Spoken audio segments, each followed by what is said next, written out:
Tay last night, was that effort related? Was it performance related? Was it technique related? Because when you look at it, you don't see any obvious plays that he quote unquote took off.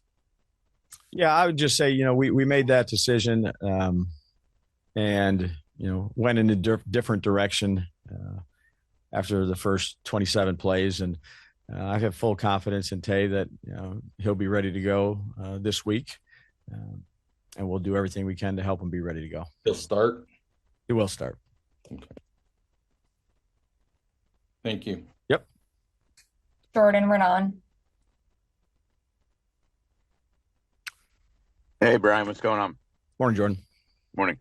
I'm wondering what you saw from Daniel last night overall, and why you think late in games you're not able to make the plays when you need him to in regards to the passing game. I'm specifically talking about the last couple drives. Yeah, they, on the last play, the ball got away from them a little bit on the interception. The series before that, we got the strip sack. I think that he did some good things throughout the game. Made some good decisions, made some good checks. I thought he pushed the ball down the field and gave our guys some opportunities to make, which, that was a great throw to Slay, a couple good throws to Malik. And he's been working hard on that, and I think that showed. And he did a good job of operating the plays and the checks and things that we had in that environment. So I thought he did some good things. And then, ultimately, like you said at the end there, it's all of us. We just didn't get it done. And just to clarify, he's still your quarterback going forward again? He is. Yeah.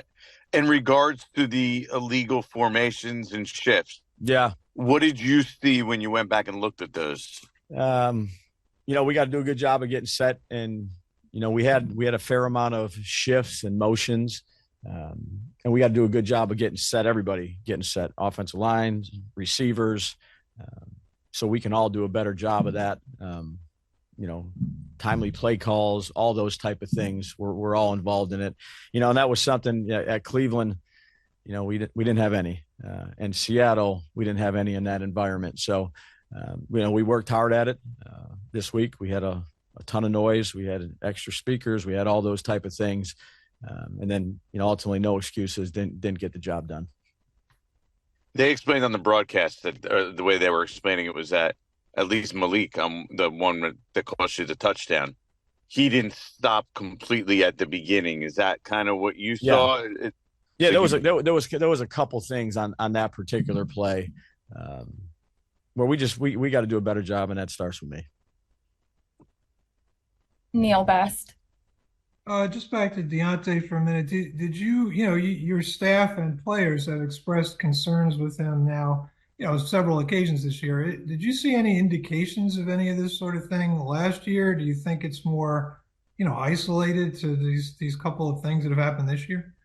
Yeah, I'd say I'm focused, Neil, on moving forward here with Tay, and I think he'll approach this week with the right mindset, and we'll do everything we can do to help him. I assume this goes without saying because of the importance of that position, but I mean, how important is it to you just in football terms to have him, play well and be a key guy for you moving forward? Yeah, I think he will be, and I think that he'll come in with the right mindset, the right attitude, and everybody will help him do the best job he can do, and I know he certainly will give everything he has. Thank you. Yep. Paul Schwartz. Hey, Brian. Morning, Paul. Hey, good morning. Dexter, with us after the game, was quite frustrated. He said he was extremely frustrated. Daniel obviously was very frustrated. The guys who've been there the longest have seemed very frustrated. Do you worry, and how do you maybe combat the cumulative effects of losing on some of these guys to where either they expect it or they don't know how to deal with it, or they just get incredibly frustrated by it? No, losing is frustrating. So, what we can do is control the things that we can control. You put everything you have into this each week, Paul. So when you're having all those meetings and you're going through all those practices and you're giving everything you have on the field, everybody, and you don't get the results, certainly that is. So, and particularly right after a game, that was a close game. That was a competitive game. And, nobody's happy with our record. I've said that before. So we have to come in and with the right mindset, like we do each week, and do everything we can do again to put the best product on the field we can on Sunday. And that's always the challenging part, but you're never happy after a loss. It's why you do this, is to win. With all these games, one more for me. One more, all these games with you calling the plays as far as, there's 15 points, 18 points, 18 points, the points, and you kept saying we need to score more. Yeah. Do you ever allow any of that to get inside you? The doubt, as far as like, maybe, we can't do, this is an 18-point team. We can't, you know what I'm saying? That just because it's happened so often, you ever allow any bit of doubt to creep into your mind about that? No, I think, look, all you can do is prepare as hard as you can prepare, all of us, and then go out there with confidence to go out there and execute, the plays, to call the plays, to be on time with them. And that's why you prepare for it. So, again, you do everything you can do each and every week to prepare the right way, to practice the right way. And again, we want different results. We got to continue to work to try to get those. Thanks. Yep. Tom Canavan. Hey, Brian, how you doing? Tom, morning. It seemed in 22, you guys every week found ways to win. Yeah. Is that something that, I don't know, it's gone the last 2 years, or how do you find ways to win? Well, I think we got to do everything better. So let's coach better, play better, make timely plays. It's all encompassing, and we haven't done that yet. So we're doing everything we can to try to do that, and we'll continue to do that. One other question: at any point in the game, did you go up to the referee and say, "How is that not running into the punter"? Yeah, I have a lot of conversations with officials. I keep those private. But whatever they call is what they call. We got to be ready to play the next play. Thank you. Yep. We'll take three more. Mark Cannizzaro. Hey, Dabes. Morning, Mark. Curious, a little bit of spin off of Paul's question. When you do so many things well that you did do last night, and the losing keeps happening, what's the trick on your part and your staff's part to keep these guys engaged? I know they're professionals and all that stuff. Yeah. You're maybe one loss away from, or whatever, but from maybe whatever the number is for the playoff. Yeah, no, I understand the question. What's the look, trick? everybody's professional. So look, we all want to be as good as we can be, and we got to go back and look at what we did well, which was, there's certainly plenty of things, and then what we didn't do well and fix those things. And, two of the big things, we really focused on last week were the turnovers and the third down. And, they've been consistent with that. When they win the third down battle and turnover battle, they've been undefeated. So, again, everybody's professionals. You come to work every day with the right mindset, week of practice, week of work, and then go out there and perform as best as you can. What were you most pleased with about last night, player wise, whatever? Yeah, no, I thought we played physical, kind of all the way across the board. There was a high amount of effort, and then ultimately just a few plays got away from us there. Obviously the punt return is tough to, it's a tough one to overcome, but we missed some opportunities that we have to make. That's ultimately the bottom line. Thanks. Yep. Brian Dunleavy. I think you're on mute, Rye. Hey, sorry about that. It's okay.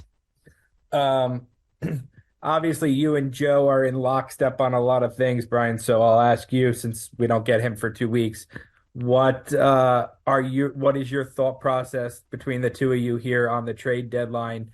Do you expect to move guys? And if so, how do you handle the locker room, the message that sends to the locker room when you trade players off?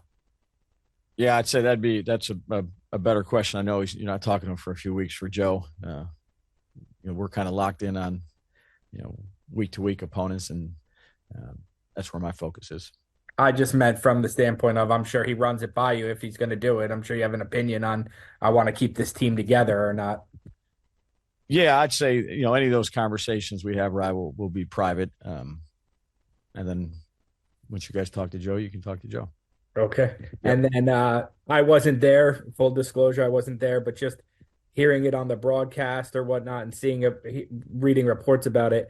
Frustration's one thing. When you have guys fighting or infighting on the sideline or whatever, that sounds a little different. What is your concern level for the teammates in the locker room fighting, bickering with each other, blaming each other? Yeah, I don't have concern with that. I think we have, guys like Dex, who's a good leader, and I want leaders to be able to do that.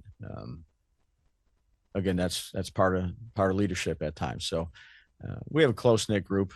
It's a competitive game. Things like that are going to happen at times, but our guys are pretty close. Thank you. Yep. Last one, Art Stapleton.